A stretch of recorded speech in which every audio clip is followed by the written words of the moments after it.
កម្ពុជាអត់នៅនឹងស្កលទេដរាបណាយើងមាន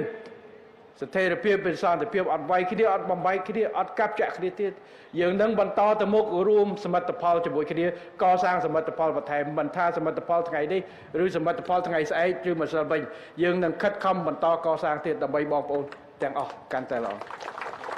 បាទដើម្បីទីក្រុងតាខ្មៅដែលធ្លាប់ពីមុនមករៀងលំបាកឥឡូវកាន់តែរីកខ្លាំងខែ7នេះយើងត្រូវសម្ពោធនៅពលាយន្តហោះហើយយើងចាប់ផ្ដើមរីកនៅតំបន់នេះទិសនិរដីរបស់យើងតភ្ជាប់ជាមួយខេត្តតាកែវទៅទិសខាងជើងទៅទិសខាងកើតអរិយខ្សាត់ក៏បន្តរីកស្ពានកំពុងរៀបចំធ្វើជាមួយនឹង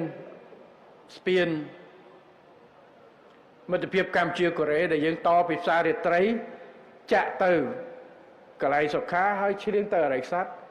ហើយស្ពានអរិយខ្សាត់នេះទៅថ្ងៃក្រោយមិនខុសពីស្ពានពីព្រំពេញទៅម្ខាងទៀតទេពីមុនមានតែស្ពាន2ទេស្ពានព្រះនិមីវង្សដែលខ្ញុំហៅថាមួយកន្លះស្ពានព្រះនិមីវង្សនេះស្ពានច្បារអំពៅហើយមួយកណាត់ទៀតស្ពានជួរច្បារឥឡូវយើងមិនត្រឹមតែតស្ពានជួរច្បារតែយើងមានស្ពានច្រើនខ្សែទៀតទៅហើយតភ្ជាប់អញ្ចឹងពីខាងព្រំពេញពីខាងទៅខាងលិចទៅខាងអរិយខ្សាត់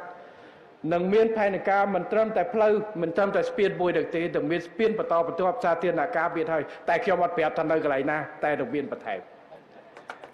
ឥឡូវយើងធ្វើពីរស្ពាននៅដីឥដ្ឋមួយហើយស្ពានដែលឆ្លងទន្លេមេគង្